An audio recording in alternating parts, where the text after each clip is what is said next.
soldados ou não, nas escolas, nas ruas, campos, construções, caminhando e cantando e seguindo a canção. Vem, vamos embora, que esperar não é saber. Quem sabe faz a hora, não espera acontecer. Vem, vamos embora, que esperar não é saber. Quem sabe faz a hora, não espera acontecer.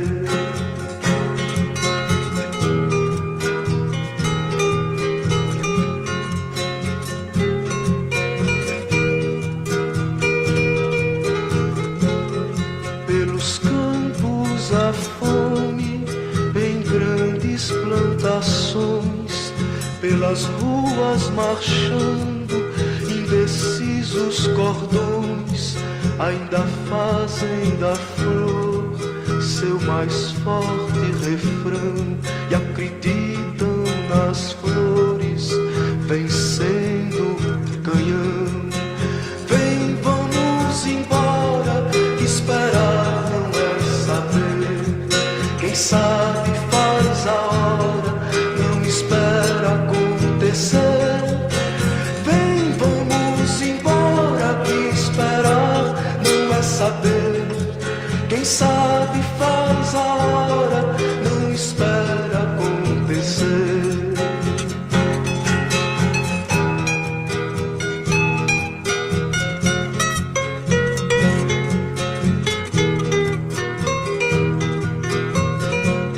Há soldados armados, amados ou não, quase todos perdidos, de armas na mão. Nos quartéis lhes ensinam uma antiga lição de morrer pela pátria e viver sem razão. Vem, vamos embora, que esperar não é saber. Quem sabe faz a hora, não espera acontecer. Vem, vamos embora, que esperar não é saber. Quem sabe faz a hora, não espera acontecer.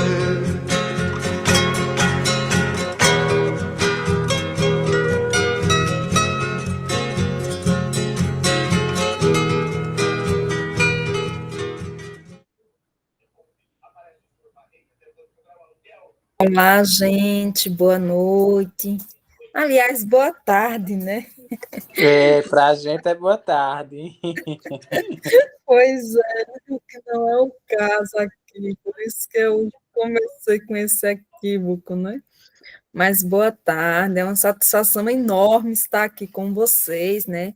Hoje, de uma forma muito bacana, estamos nos encaminhando para concluirmos o livro, né? Esse livro que tem sido o mote de todos os pré-colóquios e rumo ao colóquio internacional, ao 13º Colóquio Internacional Paulo Freire, que acontecerá em Recife, em setembro do ano de 2026. Então, se temos alguma certeza para o ano de 2026, é do acontecimento do Colóquio Internacional Paulo Freire, em setembro, que nós estamos nos preparando, né? Como pauta, eu coloquei agora, nesse momento, informes, né? E aí eu gostaria que, se vocês também tivessem informes, vocês fizessem um anúncio, né? Então, eu vou anunciar aqui alguns e depois eu passarei a palavra para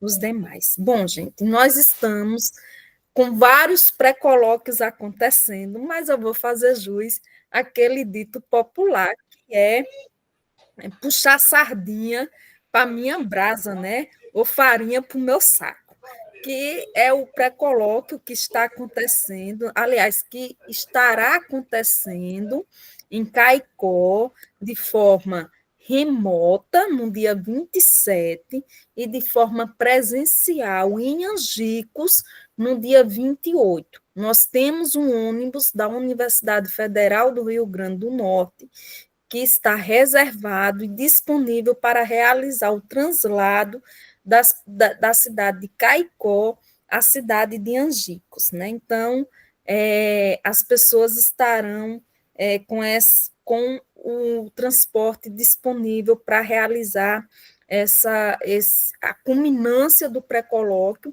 que será justamente com a professora Aparecida, que não sou eu, da Cátedra Paulo Freire de Natal, né? Vai ser a nossa palestra de encerramento. Então, o evento vem sendo organizado com muito esmero, né? Temos outros eventos também. E por que eu estou socializando os eventos? Porque nós trabalhamos pelo crivo da interdisciplinaridade. O nosso grupo de estudos e pesquisas, ele possui exatamente 5 linhas, né? E dentro dela, entre as linhas, nós temos a grande linha guarda-chuva, que é a educação em direitos humanos. Então, nós vamos estar também realizando o SAARAS, certo? Que é o Seminário das Relações Étnico-Raciais no SERES, o qual eu estarei com um GT, né, trabalhando sobre a questão da educação integral e as relações étnico-raciais, então eu também convido vocês a participarem. E estaremos fechando o ano, né, com um grande evento que vai ser totalmente online, com figuras ilustres a nível de capilaridade nacional, como a professora Raquel Franzin, que é o quarto encontro Norte-Rio Grandense de Educação Integral, que depois já vai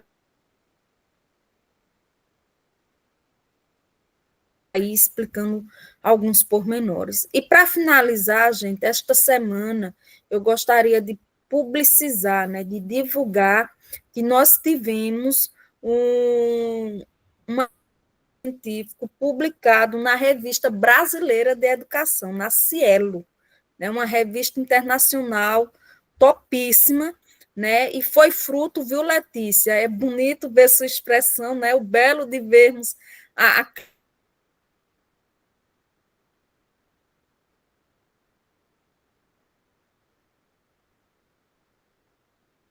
tutoria de 2 estudantes que estiveram acompanhando a minha prática pedagógica nas aulas de didática e de educação integral no SERES, né? Então, nós estamos fazendo jus à ação tríade que Freire nos orientou, né? Que é ação, reflexão, ação. Então, os artigos, eles servem justamente para isso e, logicamente, eu não vou mentir que eu estou muito orgulhosa, né, desta publicação, e é sobre isso, né? A grande finalidade do nosso grupo de estudos e pesquisas é fazermos com que o Marlis nos diz aqui e hoje, né? Ele diz o seguinte: vamos esticar as mentes, né? Esticar as perspectivas, ampliar os horizontes. Então, é isso, do sertão do Seridó para a revista internacional Cielo. E já vai também a outra figuraça, né, Javá? No 4º Encontro Nacional de Educação Integral, agora está com a palavra. Gente, boa tarde Maria, boa tarde Conde, Letícia, José, Márcia e Cássio. Maria, o informe é mais para complementar, na verdade, né?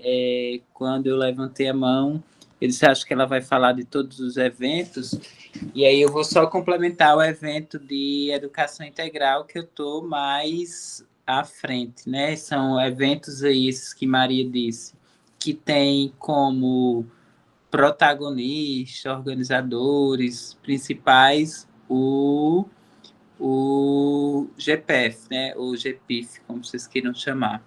E então são ações que a gente tá vinculado, que é próximo aí, que faz morada dentro do LENT, que é o Laboratório de Pesquisa da Universidade Federal do Rio Grande do Norte.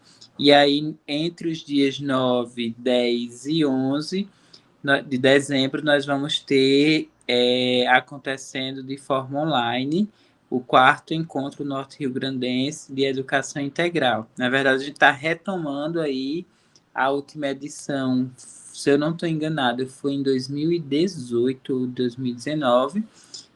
Não levem essa data muito a sério, não, porque eu posso estar enganado.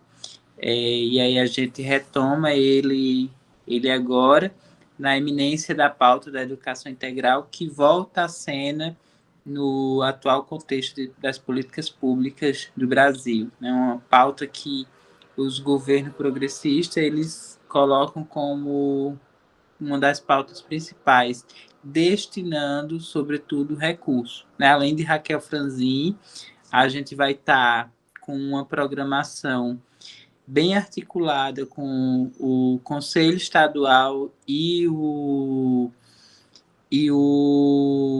Fórum Estadual da Educação. Vamos ter representantes da estadual da rede do programa Escola em Tempo Integral, e também teremos movimentos sociais representados, instituições, professores das 4 instituições de ensino superior do Rio Grande do Norte, vão compor uma mesa aí que é os contributos da Universidade para a Educação Integral. Vai ter um professor do Instituto Federal do Rio Grande do Norte, Campus Natal, professores da UFRN, compondo essa mesa. Vamos ter também, que vai ser Arthur, a proposta é que seja o professor Arthur. Vamos ter também a professora... meu Deus do céu, como que é o nome dela? Me esqueci. Luciane, da Universidade Federal do Semiárido. E vamos ter a professora Ciclene, que é professora da Faculdade de Educação da Universidade do Estado do Rio Grande do Norte, que é o polo que é o campus central, na verdade, que é o campus de Mossoró. Então, eles vão compor essa mesa e vamos ter, a nível nacional, a presença da professora que já esteve no Seridó, que é a Jesuína. Ela é técnica do MEC e ela vai coordenar uma mesa sobre intersetorialidade, onde a gente vai trazer pessoal da arte, do terceiro setor, da saúde, do PSE, para discutir aí as diversas colaborações na perspectiva intersetorial. E a Jesuína, ela hoje é quem coordena programas, políticas na educação, na perspectiva intersetorial lá no MEC. Vamos ter também, a nível nacional, a participação de Rudá, que é um cientista político, vai discutir um pouco sobre movimentos sociais. E, para finalizar, vamos ter o primeiro encontro de grupos de pesquisa em educação do Rio Grande do Norte, acontecendo dentro do nosso 4º seminário, do nosso 4º encontro norte-rio-grandense de educação integral. E vamos finalizar aí com uma mesa de encerramento, na verdade, uma conferência de encerramento proferida pela professora Aparecida, onde a gente vai pensar a educação integral no Rio Grande do Norte, sobre o que está por vir, né? O que pode vir na perspectiva do futuro. E aí a gente encerra essa atividade. Vamos ter, do ponto de vista de participação, de autoria, vocês podem submeter trabalhos em 2 eixos ou oficinas. As 2 formas que vocês podem fazer. Tudo para ser feito de forma online. Trabalhos que podem ser relatos de experiência de vocês em escolas de tempo integral ou da formação de vocês na perspectiva da educação integral, ou pesquisas mesmo, né? Não só relatos, mas pesquisas também que estão em desenvolvimento. Além disso, as oficinas podem pensar de diversas formas. O resumo para submeter é um resumo expandido, se eu não estou enganada, de 3 a 6 páginas, de 3 a 5, e a oficina é algo básico que pode ser desenvolvido, e quem nunca desenvolveu uma oficina pensa aí como rodas de conversa sobre temas da educação integral, primeiras aproximações são possibilidades. E aí a gente sempre se disponibiliza para colaborar no acompanhamento e sugestões de proposições, seja para trabalhos a serem apresentados ou oficinas para serem ofertadas. E, por fim, o informe é que a gente está com a linha de educação integral bastante ativa, né? Além desse grupo que a gente se encontra, que é o grupo onde a gente estuda obras de Paulo Freire, uma das linhas, e eu acho que é a única, né, Maria, do GPIF, tirando esse grupo aqui, porque aqui esse grupo ele é mais central, mas em termos de linha mesmo, a única que tem essa dinâmica de estudos é a de educação integral. Então, a gente está aí de vento em popa, tivemos encontro semana passada, na próxima semana a gente tem sempre às quintas-feiras, às 14 horas, de forma online. Nesse grupo, a gente está mantendo especificadamente uma discussão voltada com os professores e pessoas do Rio Grande do Norte, porque a gente tem buscado fortalecer o grupo do Estado para nos consolidar no que diz respeito à nossa formação. A nossa formação numa perspectiva coesa e sólida, mas não quer dizer que outras pessoas não podem participar. Sempre quando alguém vem, a gente leva essas discussões lá para o grande grupo. Penso que são esses, Maria, os informes. Na verdade, é um informe bem detalhado, mas é basicamente isso. E vamos também participar aí do pré-colóquio Paulo Freire, que estamos nesse movimento. E, Maria, eu vi que foi lançado uma informação sobre o memorial, né, com uma produção do semestre aí.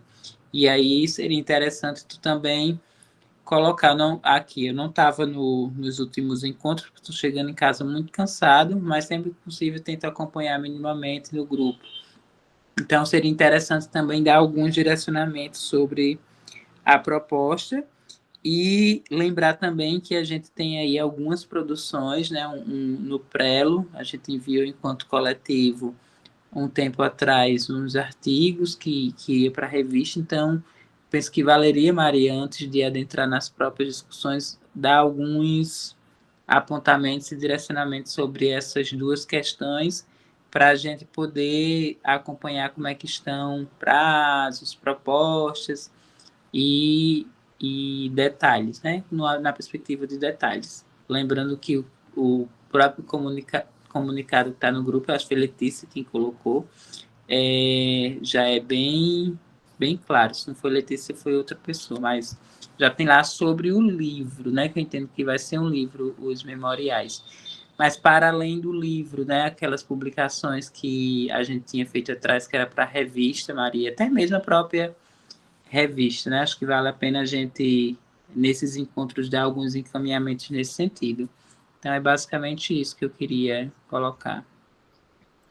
Ótimo, Jeová. Muito obrigada. Bom, Jeová, nós faríamos, estava pela ordem, para colocar a questão do memorial por último, né? Já que eu trago aqui algumas questões inerentes ao processo de desenvolvimento. Mas, atendendo aí a sua sugestão, eu vou fazer esse preâmbulo, né? Então, é o seguinte, gente, olha, o nosso grupo de estudos e pesquisas, ele já vem há quase 5 anos. A data precisa dele é de 26 de abril de 2021.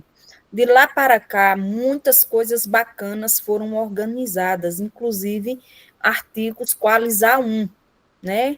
Eu mesma me sinto muito orgulhosa por termos estudantes de graduação como autores de Qualizar 1. Certo? Então, ao destacar isso, nós, ao longo desses quase 5 anos, nós vimos aprimorando os nossos aspectos metodológicos, né? Então, na última, eu vou fazer reminiscência nos 3 últimos semestres, certo? Nós estudamos a obra Pedagogia da Indignação, e tivemos como produto, né, Letícia esteve comigo, não foi, Letícia? E tivemos como produto a carta entregue à professora Anita Freire. Né? Então, essas cartas, elas estão também no nosso e-mail, e nós vamos estar publicando, organizando um dossiê sobre Paulo Freire do nosso grupo de estudos, sabe, Jeová Miguel? E aí a gente vai agregar as cartas que foram enviadas para Anita Freire, vamos agregar os artigos que foram publicados, que foram organizados, né, para a questão da revista, que infelizmente não consegui a aprovação dela ainda, né, não consegui, porque tendo em vista a pulverização sobre Paulo Freire, então a Biblioteca Central não aceitou por bem a ideia como foi posta para o corpus da revista, então preciso dar uma refinada, né? É nessa perspectiva. Então, nós vamos organizar os artigos que foram enviados e as cartas que foram enviadas para o dossiê, E também, Jeová Miguel, eu pretendo agregar, já que somos poucos, estamos poucas pessoas efetivamente, ativamente atuando aqui, em esperar a submissão do memorial, porque, gente, um memorial que nós vamos fazer não é outra coisa senão nós fazermos um olhar para nós mesmos, né? Também foi posto no nosso grupo de estudos o Forms Jeová, para que vocês possam responder, né? E ao responder aquele Forms, já vai servir também para nutrir e alimentar as memórias e as lembranças de tudo que foi vivenciado, né? Uma das melhores lembranças que eu tenho com Jeová Miguel é que nós fizemos um evento presencial e só estávamos nós mesmos, né? Não tinha ninguém no auditório. Então, é nesse processo de resistência, nesse processo de resiliência, que a gente vai evoluindo, né? Que a gente vai evoluindo. Aí, Jeová, nós vamos, né? As normativas, né? Já foram postas no Forms, né? Que eu enviei para a Letícia e pedi para ela socializar, fazer o convite para vocês se prontificarem a fazer essa imersão em si próprio, essa escrita de si, para relembrar, né, todos os momentos que foram vivenciados fruto do grupo de estudos e pesquisas, né? E por que isso? Porque eu pretendo, junto com vocês, evidentemente, fazer uma grande festa quando nós fizermos os nossos 5 anos. São 5 anos de estudos e pesquisas à luz de Paulo Freire, que vem favorecendo para que a gente vá mudando de posição, né, enquanto intelectual, enquanto produtor de conhecimento. Pois não, Jeová? Maria, é muito bom, não, é só para fortalecer isso, e já começo a vislumbrar aqui a organização do dossiê, e me comprometo, você sabe disso, da gente estruturar a proposta para submeter à revista, porque eu acredito que precisa, né, de desenhar essa proposta, ou como é que está nesse sentido aí, minha amiga? Sim, a gente precisa organizar tal como as normas da revista solicita, sabe, Gel? Aí esse processo ele vem sendo feito a miúdo, e aí é isso, eu pretendo, junto com vocês, encaminhar todas essas produções que estão no prelo, né, para que a gente desague e vá para 2025, 26 sem pendência, né? Sem pendências, né? Fruto de tudo isso. E aí, Jeová, o cronograma das nossas atividades consta num grupo, né? Depois eu vou pedir à Letícia, ela enquanto bolsista, que ela esteja me auxiliando a chegar junto de vocês para que a gente atenda o tempo que nos resta, né? Estamos praticamente a menos de um mês para concluirmos Exatamente. o nosso estudo dessa obra. Aí, o que é que eu pretendo? No último dia, a gente fazer, né, no último dia de encontro aqui, a gente fazer a socialização das nossas atividades, né, desse memorial. Muito bem, Cris, muito obrigada. Viu? É bom, gente, ver vocês aqui empolgados, entusiasmados, né? E. Maria, Pois não, Gel? ó, você sabe que minha cabeça não para, né?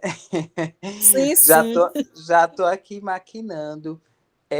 Eu acho que nesse dia, e numa quinta-feira mesmo à tarde, que é culminância, né? É festa. O que é que eu penso? A gente precisaria organizar a proposta do dossiê, respeitando aí o limite do prazo, né? Pelo que você está colocando aí, o dossiê ele vai ser com artigos, com cartas e com memoriais. E aí, o que é que eu penso? Né? A gente pode colocar a estrutura, essa forma de organização, e podemos pensar aí até algum outro gênero também, né? Um dossiê numa perspectiva para além de produção de artigos, que eu acho que é o mais legal. Né? E dossiê, um dossiê temático, mas um dossiê temático com uns gêneros com interface aí com produção no âmbito da academia, né, desses saberes aí, mas não só desses saberes, saberes populares e gêneros outros. A revista que eu acho que vai ser submetida ao o dossiê está com a proposta de uma sessão de democratização, não é bem isso não, popularização dos saberes científicos. Então, acho que a gente pode pensar também nessa perspectiva.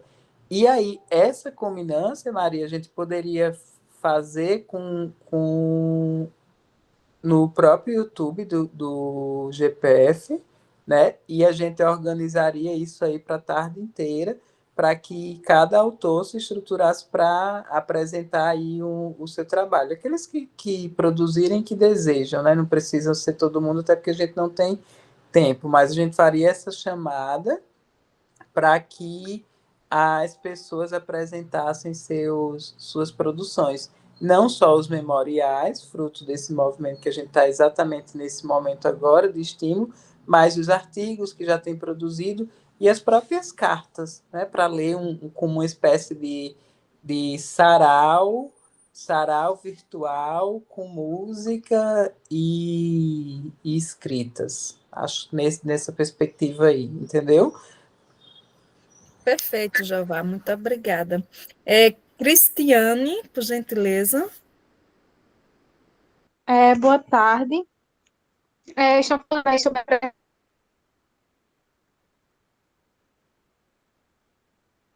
apresentação.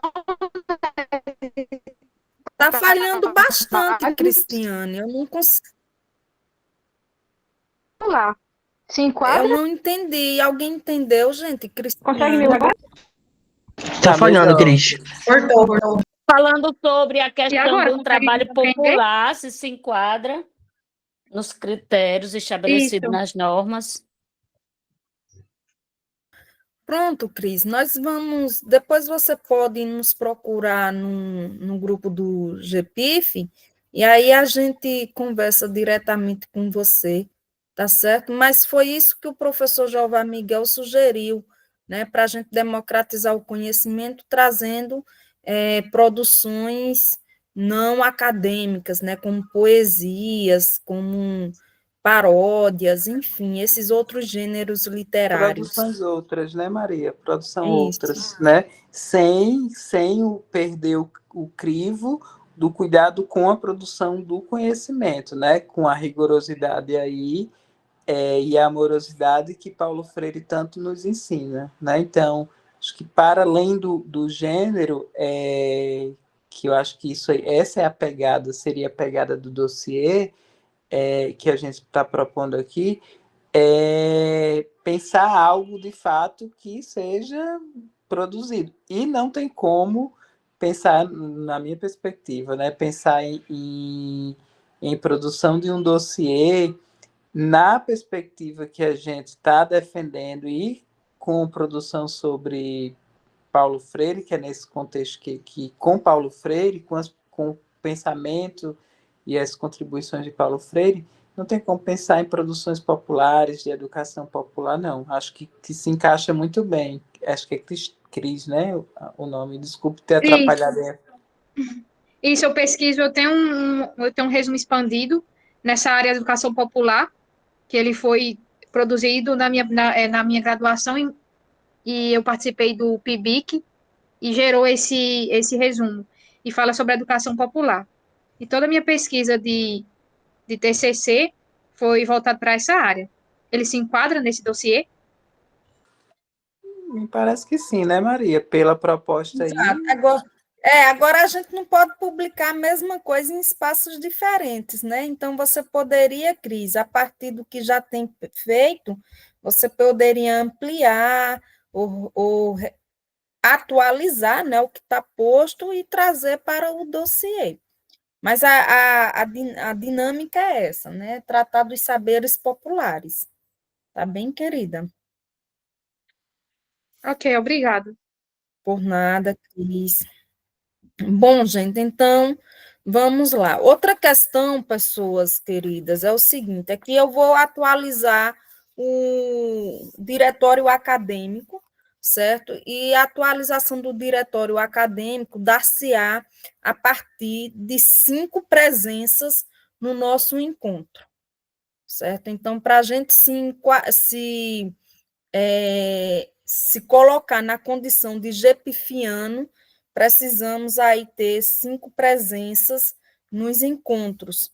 Aí, a partir das 5 presenças, eu vou colocando num diretório acadêmico, tá certo? E depois, evidentemente, que eu colocar num diretório acadêmico, é importante que vocês permaneçam, né, num grupo e se envolvendo no movimento do grupo, né? Esse nosso movimento, ele é bastante dinâmico, certo? E temos 5 linhas de pesquisas. Vocês podem acessar as redes sociais. Ô, Conde, faça a gentileza de dispor aí no chat, meu bem, por favor, a rede do GPIF, a rede social do GPIF, tá? Para quem não acessou, acessar e passar a seguir, né? Para fazer o estudo por lá também do que é o GPIF, como é que ele se organiza, como que ele está estruturado, ver também através do espelho, né, pelo diretório acadêmico, como que o grupo de estudos e pesquisas ele vem, ao longo desses 5 anos, se consolidando, tá certo? E aí, não havendo, vocês têm algo mais a trazerem para cá? Se não houver, a gente pode adentrar a leitura da obra em si. Eu fiz aqui um pequeno slide para a gente dialogar sobre. Não? Bom, gente, então, antes de adentrar aí, eu vou trazer reminiscências de Males, tá? Do capítulo 3, onde fala-se de ideias, né? E aí, o Males, essas são as palavras do Males mesmo, tá? Ele diz o seguinte: já me criticaram por defender que as pessoas ampliem seus limites, porque às vezes as pessoas são descobertas. Às vezes, as pessoas são demitidas. Às vezes, perdem seus empregos por ampliarem os limites demasiado longe, mas é uma experiência interessante. Assim, descobrem que não queriam mais ficar dentro daqueles limites que estavam empurrando. Quando as pessoas descobrem que é possível sobreviver fora daqueles limites, ficam muito mais felizes. Não querem se sentir atadas. Portanto, eu acho que podemos encorajar as pessoas a ampliar seus limites o mais longe possível. E se tiverem problemas por causa disso, tudo bem. Afinal, isso não é tão ruim assim, se é o que elas queriam fazer. Males falando para nós, né? E aí, hoje, nós vamos nos ocupar justamente do que está posto aqui num quarto capítulo, que trata-se da prática educacional. A prática educacional, à luz de Paulo Freire em Males, diz respeito a quanto mais as pessoas se tornam elas mesmas, melhor será a democracia. Tá certo? E aqui eu trago para nós um poema que diz o seguinte: Caminho da vida. O caminho faz-se andando, com todas as dificuldades, tendo uma estrela guiando, contornando a estrada da vida, que se constrói o futuro, é tarefa às vezes sofrida neste mundo inseguro. As pedras do caminho só nos vão fortalecer. Quem não está sozinho tem tudo para vencer.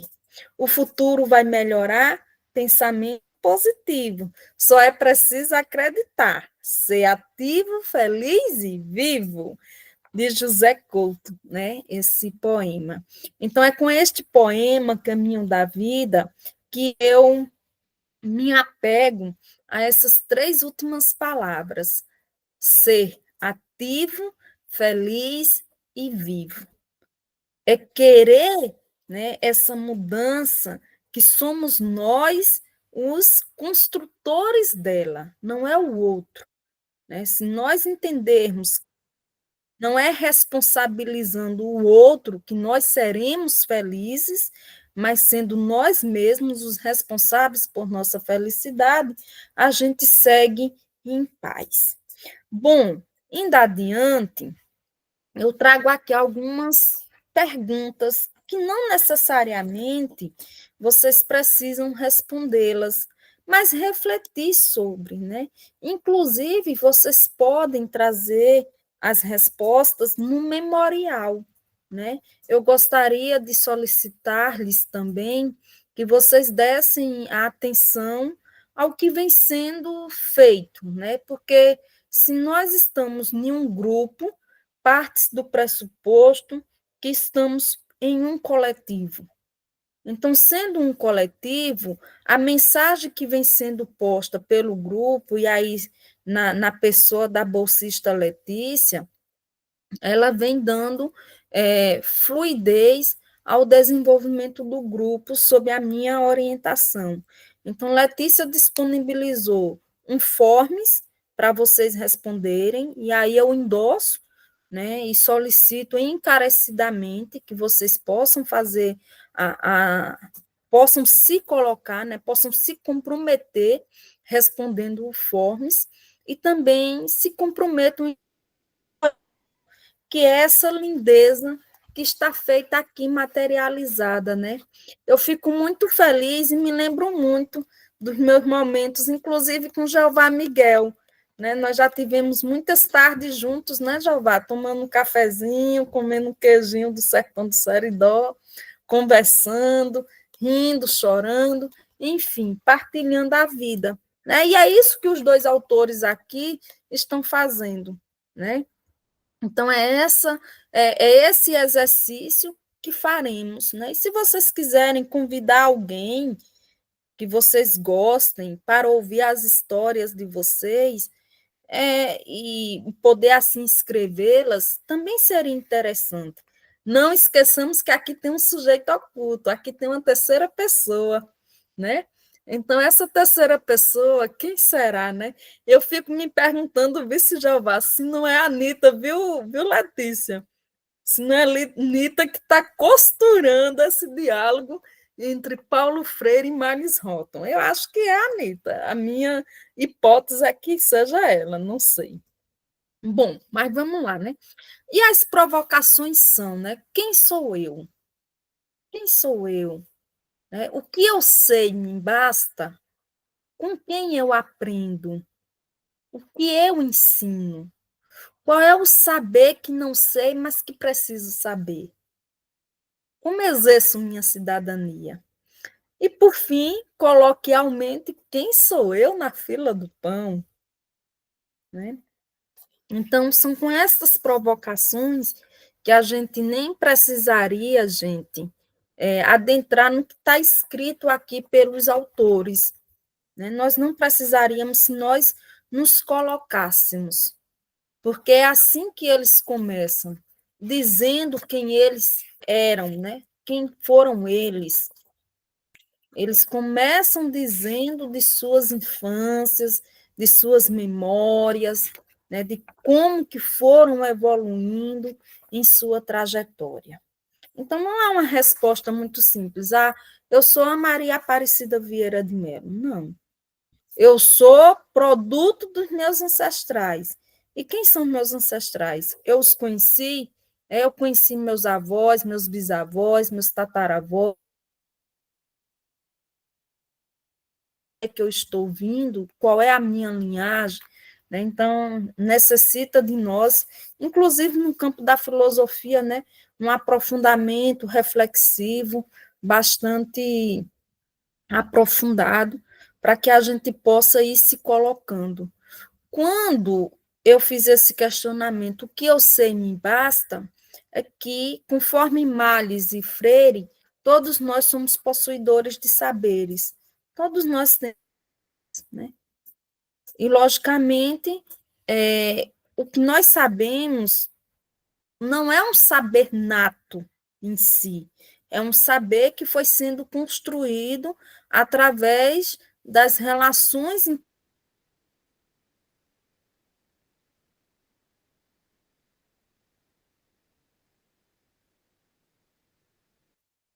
Letícia, diz aí, princesa, qual é o nosso primeiro grupo de relação interpessoal? Tá falando comigo? Princesa, é você, Letícia Oliveira. Eu não escutei a pergunta porque travou. Foi, né? Você pode Eu vou repetir? fechar a câmera para ver se não Tá tá. travando um pouquinho. Tá, Vamos né? lá. Então, veja, qual é o nosso primeiro grupo que nós estabelecemos a nossa relação interpessoal? Família. Perfeitamente, né? Então, com quem nós aprendemos, né? Quem é a nossa família? Quem foram ou quem são os nossos pais? Né? Quais são os saberes que eles possuem e que eles possuíam e que foram nos ensinando? Quais as condições existenciais dos nossos pais, dos nossos avós, dos nossos tios, ou seja, de todo o clã familiar que nos cerca, né?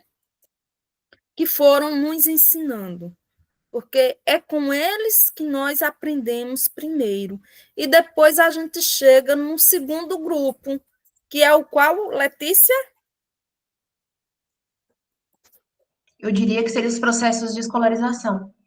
Perfeitamente, Letícia, exatamente. A escola, né? Depois da família, o segundo grupo é a escola.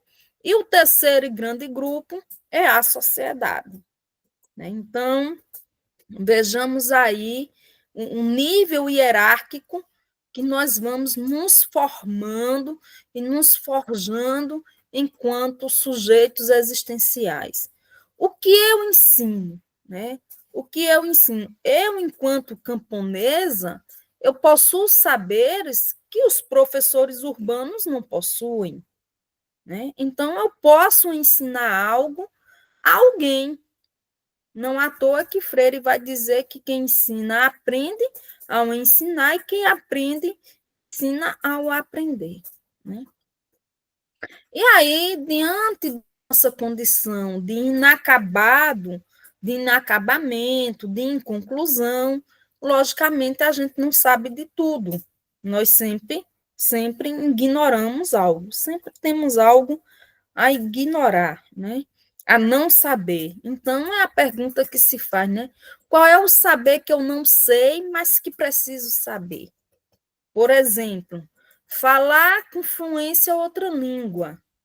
Será que nós já nos ocupamos desse saber, né, enquanto produtores de conhecimento, enquanto universitários, enquanto mestrandos e doutorandos, enquanto mestres e doutores, né, é importante nós nos ocuparmos em dominar uma outra língua, né?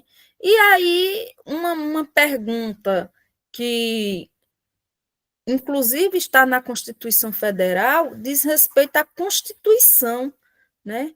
Que é uma das finalidades da educação básica, que é justamente o exercício da cidadania, né? Então, como é que nós estamos exercendo a nossa cidadania? Será que a nossa participação é tão somente no ato do voto, né? Será que votar é suficiente para nós realizarmos a nossa cidadania ativa? Né? Não necessariamente, né? Não, então, nós precisamos ir além. E, por fim, quem sou eu na fila do pão? Esse é um dito popular, né, que nos interroga nessa necessidade de ascender, né, de evoluir constantemente, certo?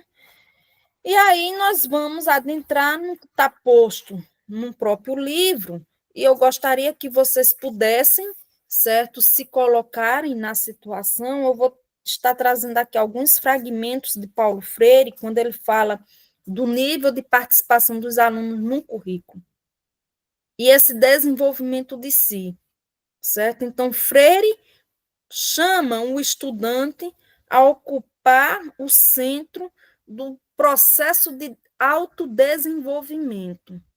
E não é do outro, é de si próprio. Freire diz o seguinte: a educação sempre implica programa, conteúdo, método, objetivos e outras coisas mais. Como eu disse ontem, para mim, o nível de participação dos alunos no processo de organização do currículo sempre foi uma questão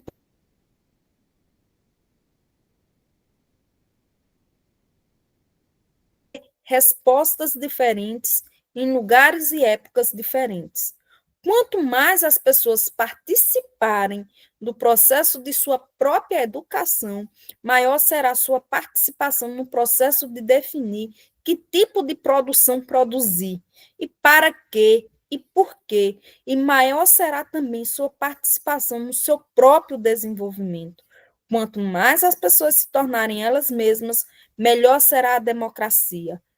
Então, é sobre isso, gente, né? Aqui é Freire dizendo o quanto que a gente precisa se envolver, né, na elaboração do currículo. Temos aqui, ao ler esse fragmento, eu me lembrei da obra preciosa de Miguel Arroio, Currículo, Território em Disputa, né? E aí Miguel Arroio começa essa obra perguntando justamente quem é, né?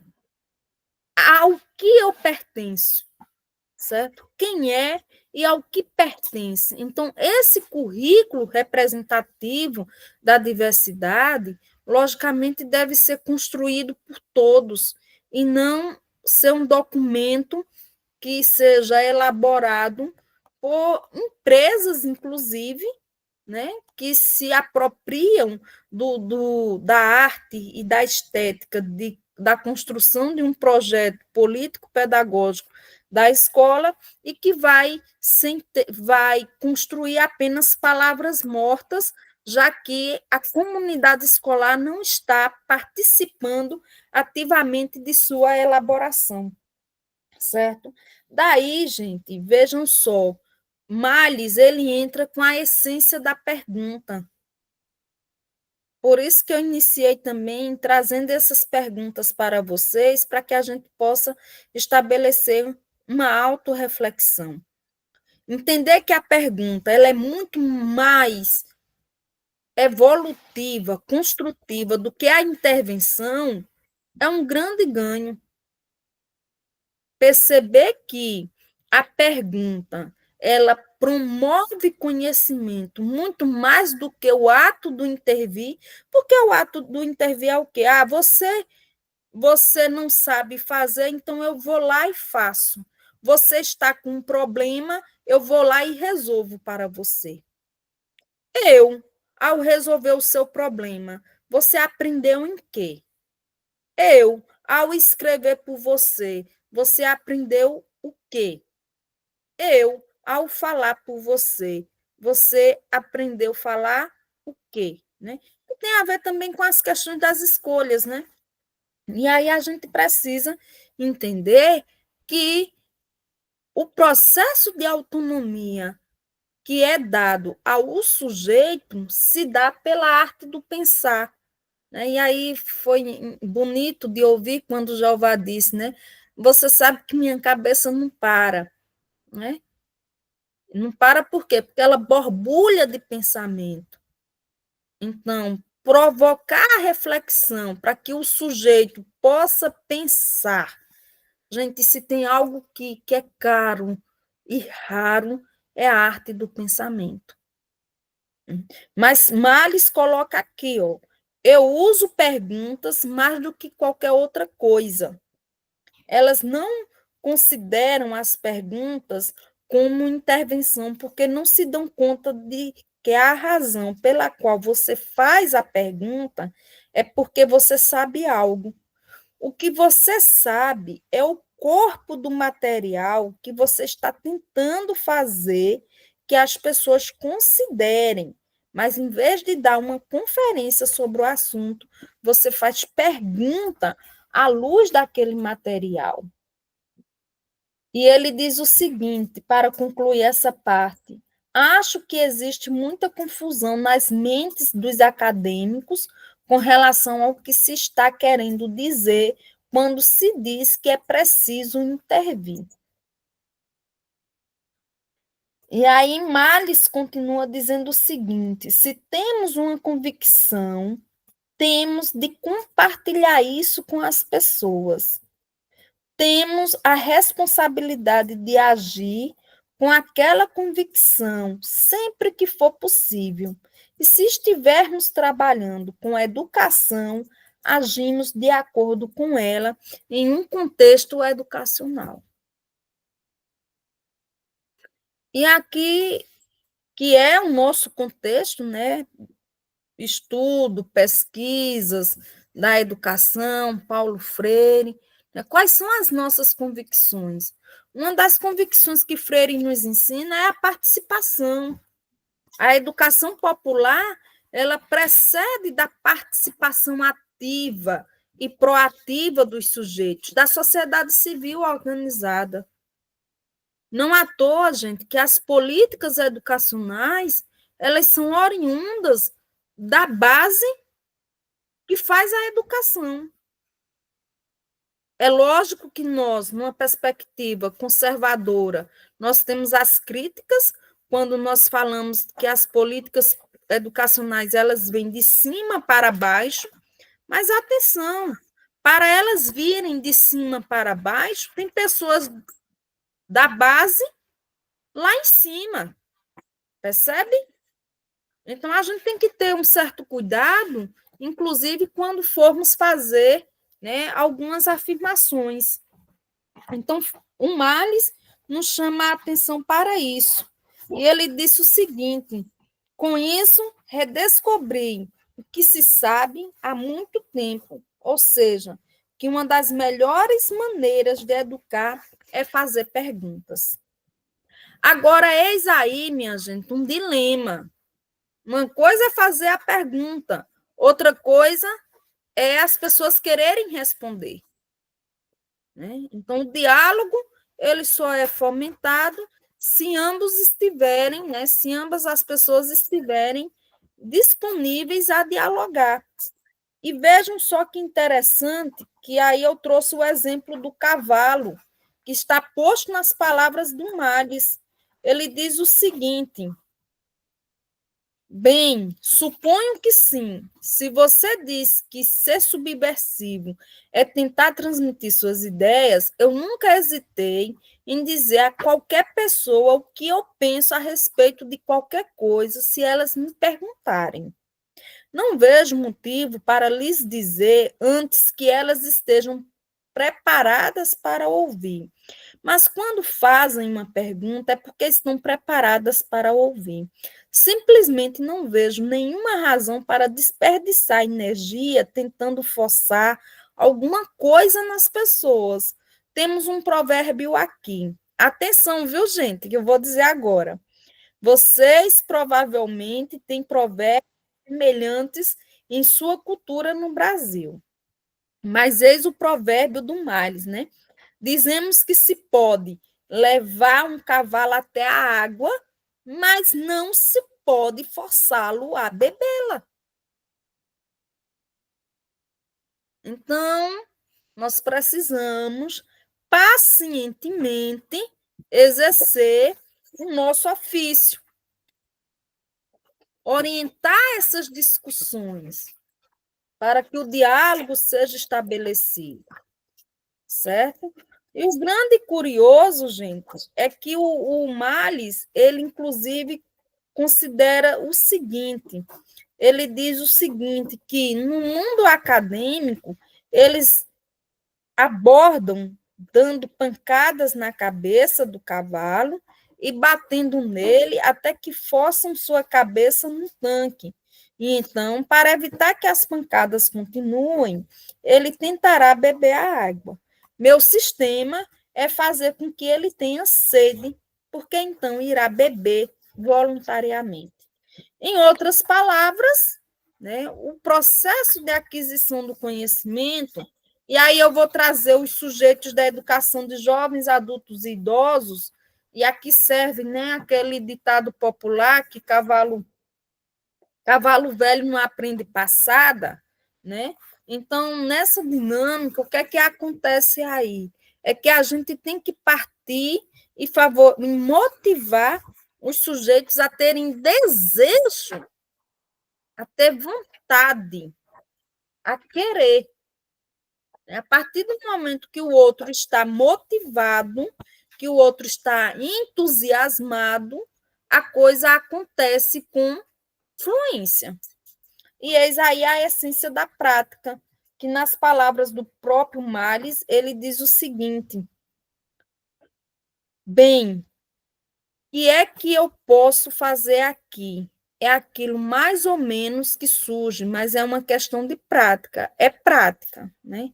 Então, a perspectiva da prática pedagógica em ser desenvolvida no exercício da Highlander, que é a escola de cidadania que ele fala, e Paulo Freire, com todas as experiências sociais que ele vivenciou, ele vai trazendo os exemplos, certo? Eu estou me encaminhando para o fim, gente, e aí a gente vai para o diálogo, né? Então, ele traz as experiências dadas na oficina, e aí uma questão interessante é sobre a maneira como o programa é executado. Ou seja, tem uma metodologia que seja cativante, que motive os sujeitos a serem eles próprios os construtores do seu conhecimento. Isto é, não é resolver o problema, é apontar as soluções, é criar as soluções junto com os sujeitos que possuem um problema, certo?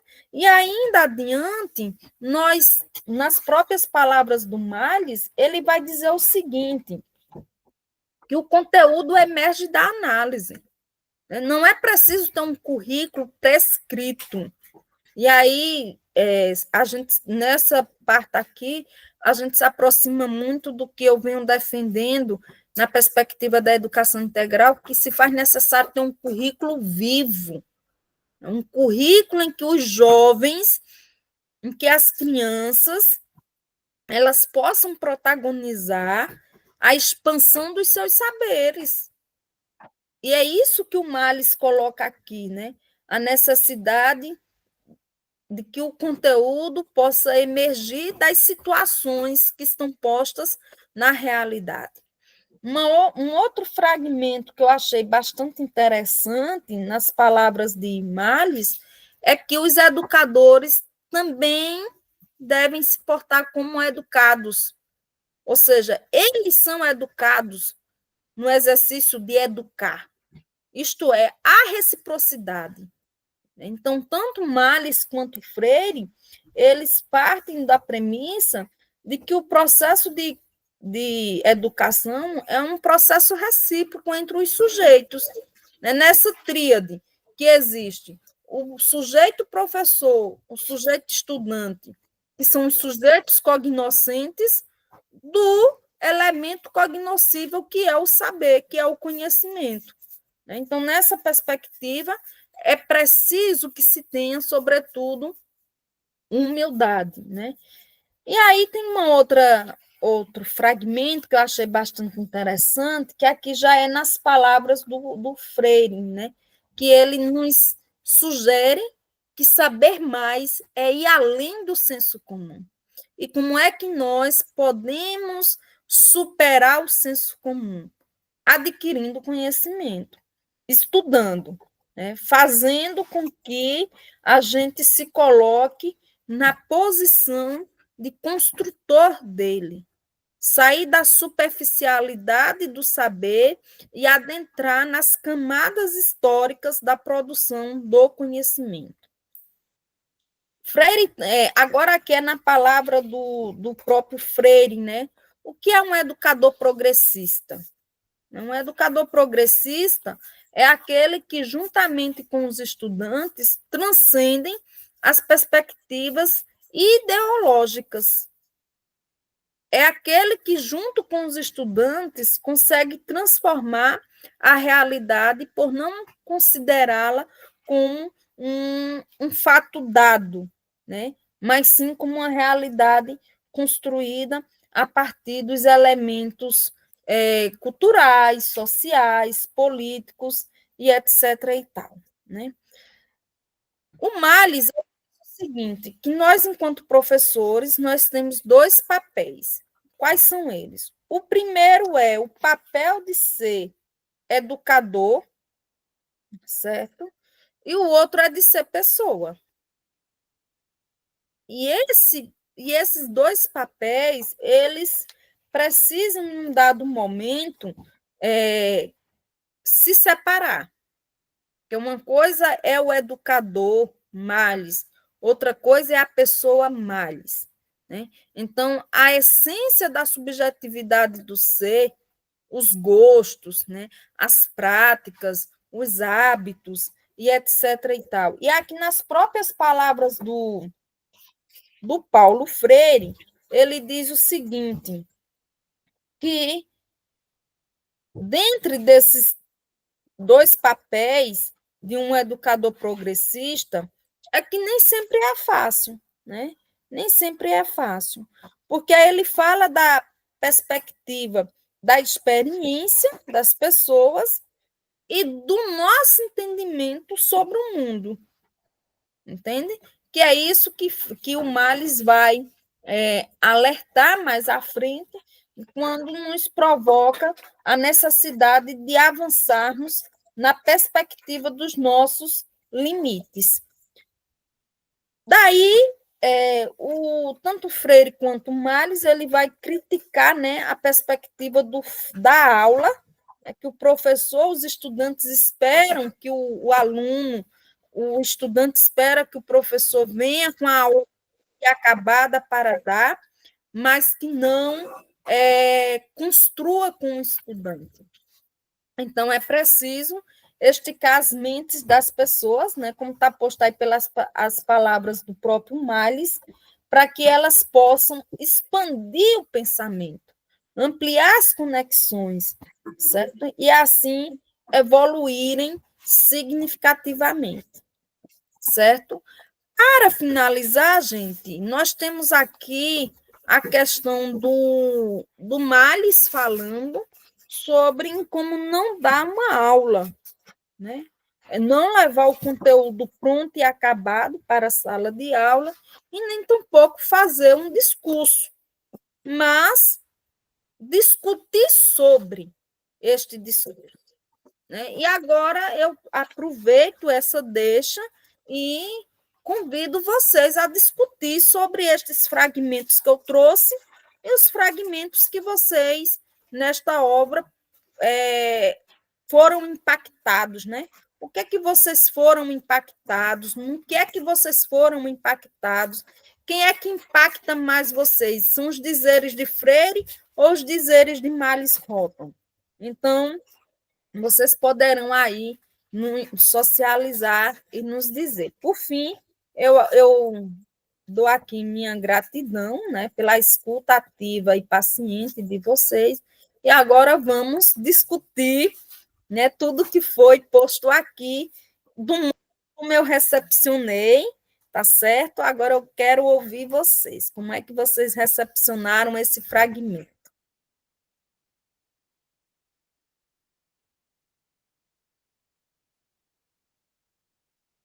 Eu levantei a mão. Uhum. Eu tenho um questionamento, acho que não é nenhuma, não chega a ser uma discordância, porque eu raramente discordo de Paulo Freire, isso é muito raro acontecer. Mas é uma percepção que eu acho que não deu tempo de ser abordada por ele exatamente pela condução dos estudos acerca dos direitos humanos, que hoje, por conta da decolonialidade, enfim, contra a colonialidade e outras movimentações, os direitos humanos ganham uma nova roupagem, né? Tem até uma percepção que a professora Tula, lá da Universidade Federal do Rio de Janeiro, traz, que é os direitos humanos numa concepção americana, que é nesse viés aí que eu procuro caminhar. E quando ela traz essa condução dos direitos humanos numa percepção americana, para quem não conhece a americanidade, é um conceito de Lélia Gonzalez, né, da grande pesquisadora, filósofa Lélia Gonzalez, do movimento negro brasileiro. E esses direitos humanos nessa concepção seriam direitos humanos mais voltados às especificidades de comunidades que não têm a presunção da cidadania. E aí eu vou lá para Walter Mignolo, quando ele diz que os direitos humanos, necessariamente, essa constituição universalista dos direitos humanos, que vem ali da Carta do Homem Universal e etc., precisa necessariamente da concepção de cidadania. Então, você só é visto pelos direitos humanos, você só é conduzido por essa narrativa que envolve os direitos humanos quando esses Estados-nações são partícipes, né, dos ideais voltados aos direitos humanos e quando há uma concepção de cidadania daquele sujeito.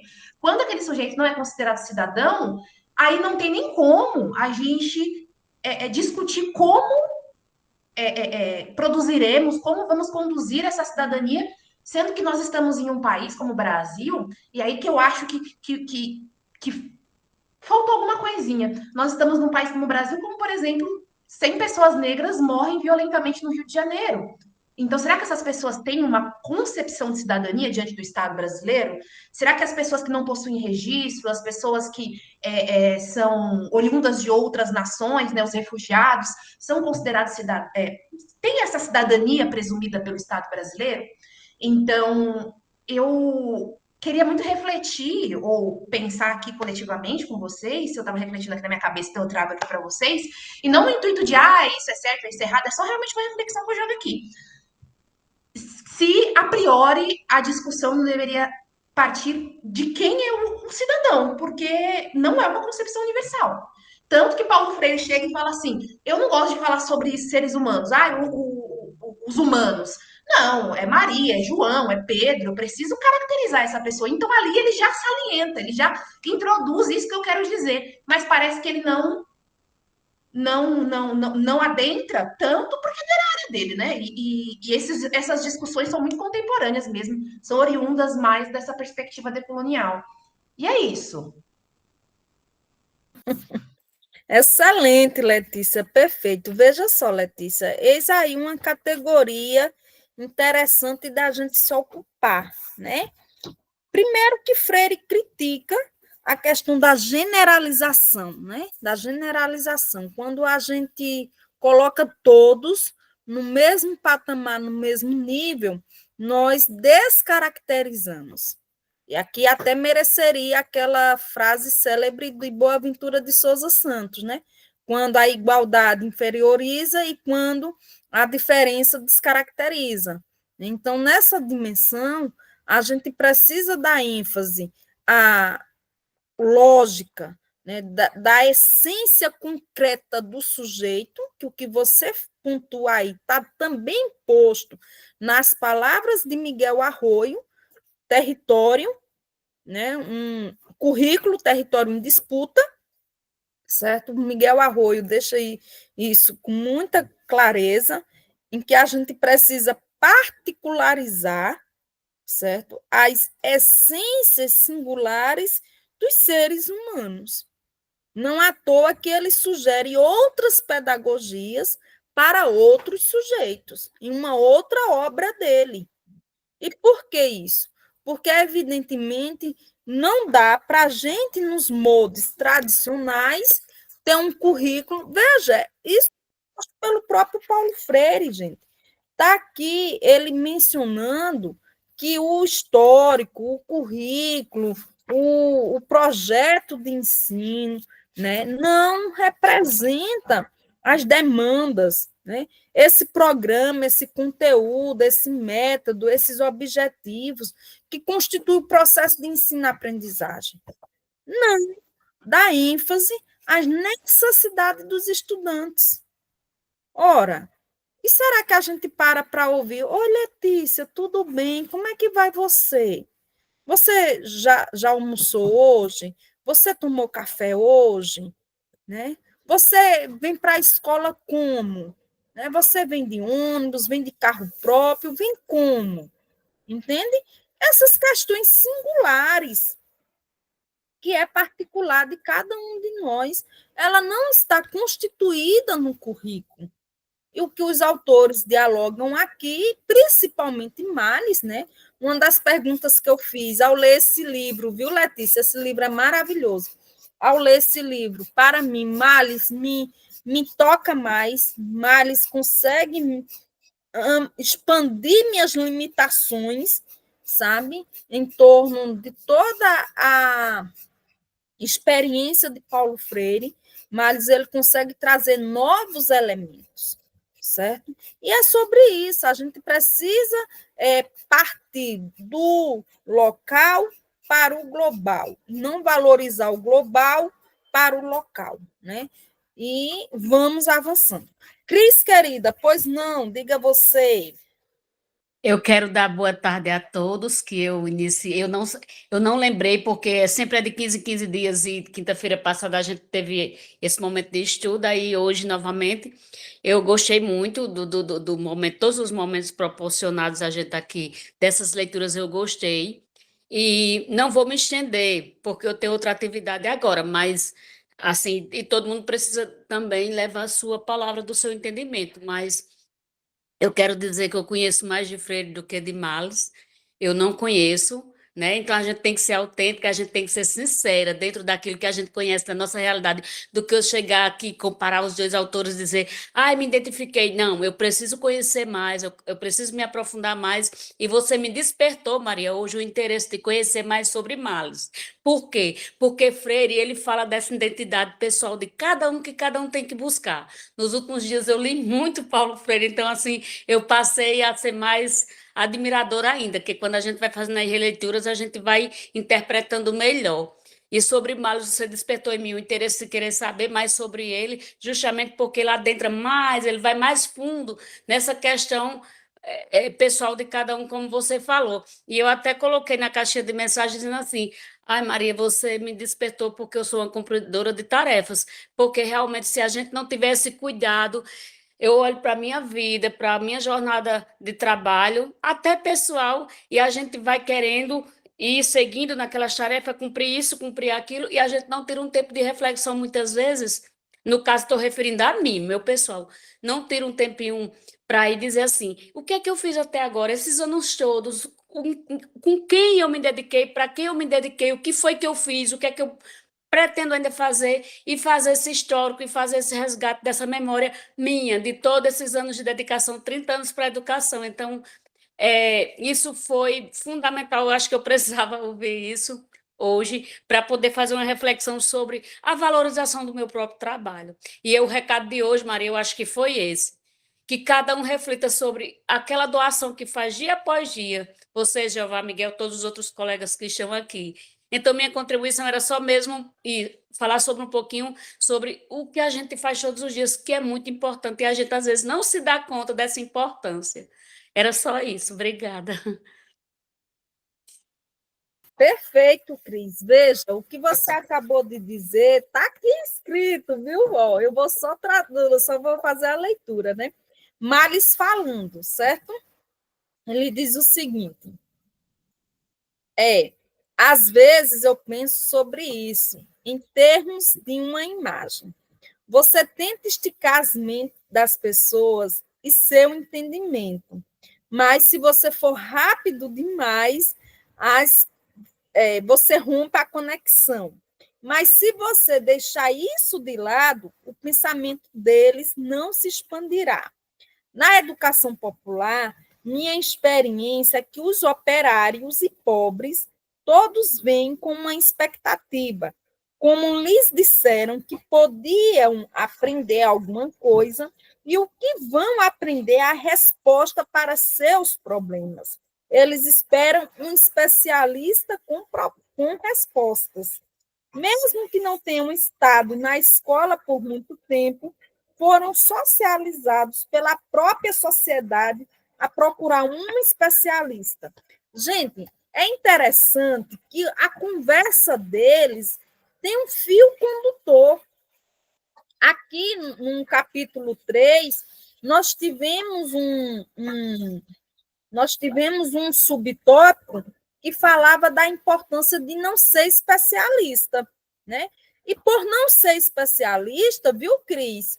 A gente não vai Sim, estou atenta, ouvindo. Estou ouvindo. resolver o problema alheio, né? Quando você fala, eu fui cumpridora de tarefas, beleza, mas eu cumpri as tarefas e eu evoluí em quê? Entende? Não à toa que o próprio Males diz justamente isso, né? Que quando as pessoas conseguem, que é o que está aqui, viu, Cris? Muito bom você ter se colocado, Cris, porque está aqui, ó. Sim. Aqui, posto pelo Males, ele diz o seguinte, ó. Às vezes, as pessoas são demitidas, às vezes perdem seus empregos por ampliarem os seus limites demasiado longe, mas é uma experiência interessante. Assim, descobrem que não queriam mais ficar dentro daqueles limites que estavam empurrando, né? Quando as pessoas descobrem que é possível sobreviver fora daqueles limites, ficam muito mais felizes, né? Então, trazendo aqui a realidade de Cris, ao tomar consciência de que boa parte da vida foi uma mera cumpridora de tarefas, ela expandiu a compreensão dela. E que agora vai ter esse autocuidado consigo próprio para buscar o que ela sente que falta. Isto é, como está na apresentação, né? Qual é o saber que eu não sei, mas que eu preciso saber? Então, ela vai se prontificar a percorrer esse caminho para dar continuidade a um processo de evolução humana. Porque a essência da educação, minha gente, não é outra, senão a formação humana, né? A nossa condição humana, ela vem sendo forjada cotidianamente para a nossa perfeição, para o nosso aperfeiçoamento, para a nossa evolução. E eu aqui não estou falando de titularização, não, tá? Não estou falando de títulos, que não é o título que me torna ser humano. Não se trata disso. O título vai me favorecer para eu adentrar em um mercado de trabalho diferenciado, melhor qualificado, né? Outra coisa é a formação humana que vou construindo e consolidando, e os espaços que eu vou ocupando, as relações interpessoais saudáveis que eu vou estabelecendo com os outros, E assim a gente vai evoluindo, a gente vai avançando, certo? Então, é nessa perspectiva. E aí é importante a gente compreender que o conhecimento, quando ele é compartilhado, e que o tanto Males quanto Freire falam disso, né? Os intelectuais, por saberem, às vezes querem depositar os seus saberes, e que isso não é uma das melhores práticas a serem feitas, né? Mas, evidentemente, o contrário, a partilha, a interação, a troca. Aí vejam só a riqueza que é um evento científico. Um evento científico nos favorece conhecermos novas pessoas, estabelecermos novas relações, construirmos laços e estabelecermos vínculos, para além do que simplesmente Letícia sair de Caruaru e ir até Recife para o 13º Colóquio Internacional Paulo Freire apresentar o seu artigo da sua tese de doutoramento. É muito mais, é muito maior do que somente Letícia ter o certificado de que apresentou o trabalho de conclusão de curso do doutoramento dela, né? É a rede que vai sendo construída, são as trocas que são estabelecidas, as parcerias, os afetos, né? Os afetos, as interações. Então, tudo isso nos favorece para que a gente possa ir evoluindo, né? Letícia Princesa, você quer contar como foi essa experiência que você foi demitida aí por algo semelhante? Sim, e antes de contar, eu quero só fazer uma pontuação bem rápida. Por esses dias, a Carla Cotirene, acho que muitos aqui devem conhecer, ela é uma teórica muito evidente no que se refere à interseccionalidade vinculada às relações étnico-raciais. E aí ela fez um post bem polêmico dizendo assim: professor universitário não é necessariamente um intelectual. E aí muita gente discordou dela, muita gente discordou. E ela trouxe uma perspectiva muito freiriana, né? Que era exatamente essa percepção. A titulagem, ou o título, ou o que você carrega, em teoria, que é muito interessante, é muito importante, não necessariamente se constitui na praxe, não necessariamente se torna a prática, que é um dos conceitos que Mills e Paulo Freire trabalham muito bem nesse livro. Não à toa, Paulo Freire é reconhecido como teórico da prática, né? Então, a prática para ele é muito importante. E não quer dizer que ele abandona a teoria, muito pelo contrário. Mas a prática, ela se estabelece de uma forma muito única.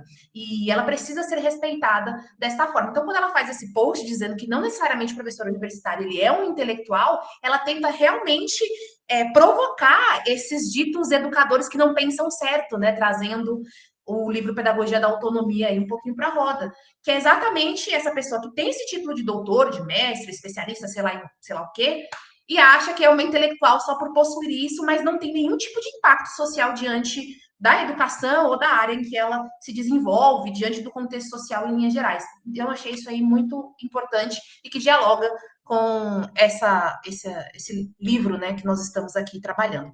E resumindo também a história que eu fui demitida, eu trabalhei algum tempo na Secretaria de Direitos Humanos, eu tenho formação em Direitos Humanos e trabalhei na área de Direitos Humanos, eu era pedagoga e eu auxiliava crianças em condição de vulnerabilidade social, crianças que são retiradas do seu contexto familiar por violências múltiplas e são levadas pelo Estado, pelo município, para uma casa de apoio, para uma casa de acolhimento.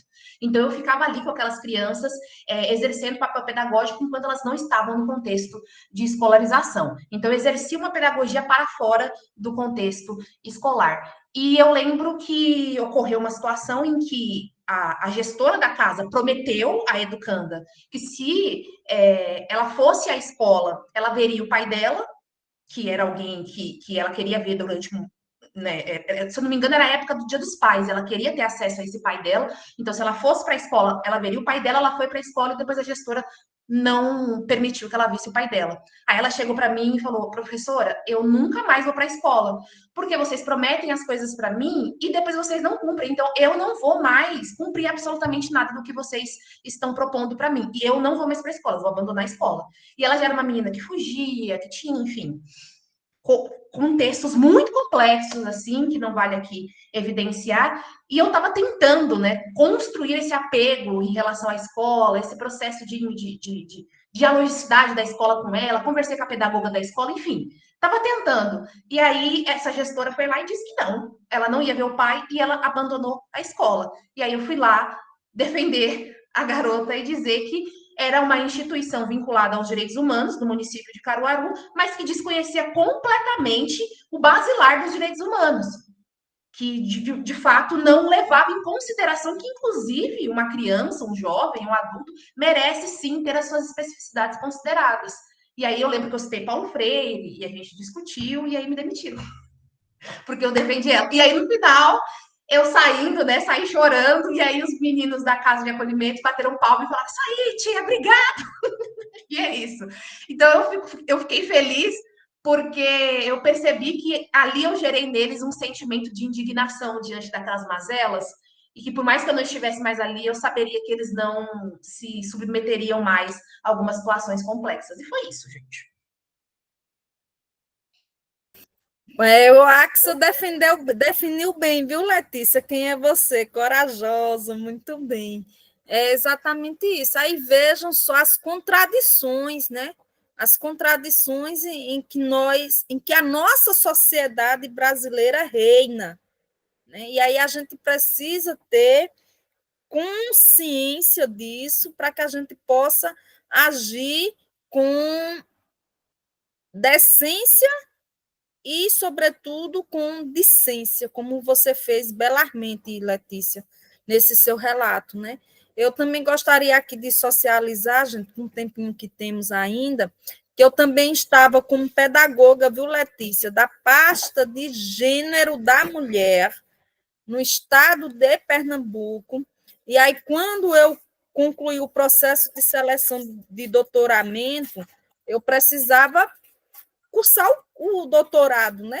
E aí eu pedi à minha chefe, a coordenadora da pasta de gênero, onde tinha um trabalho para a emancipação das mulheres, etc, etc. E, na época, a chefe maior, né, a diretora da Secretaria da Mulher, na época, ela simplesmente disse, olha, você está aqui para servir ao Estado 40 horas. Então, não tenho como lhe liberar. E, logicamente, para minha sorte, eu, concurseira que sempre fui, eu estava na época, estava com 2 concursos, seleções, né, para professora substituta encaminhada, e um pouquinho antes do carnaval, me ligaram da Federal de Pernambuco, né? Me perguntando, professora, a senhora quer escolher aonde? Recife ou Caruaru para atuar? Aí eu, o quê, né? Eu fiquei felicíssima. E depois que o carnaval acabou, aí eu desapareci da secretaria, não dei mais o ar da minha graça. Quando eu voltei para pegar minhas coisas e me despedir da equipe e dizendo que eu estaria sendo exonerada, né, da pauta, mas estaria indo para a Universidade Federal de Pernambuco e que estaria indo para o doutoramento. E hoje eu estou aqui com vocês. Então, é preciso que a gente tenha sabedoria, discernimento para certas ocasiões e pensar que determinadas situações limitantes nos limitam, a gente precisa expandir a nossa limitação e evoluir, como o Males nos orienta a fazer, a esticar a mente e avançar. E é isso que eu desejo, minha gente, para todos vocês. Reforço aqui a necessidade de estarmos participando dos eventos, né, de fazermos a teoria concatenada com a prática, nós, enquanto sujeitos dos falares e dos dizeres, sendo exemplo de nós mesmos e para nós mesmos, para que a nossa história seja uma história diferenciada. É isso. Um abraço, meu muito obrigada.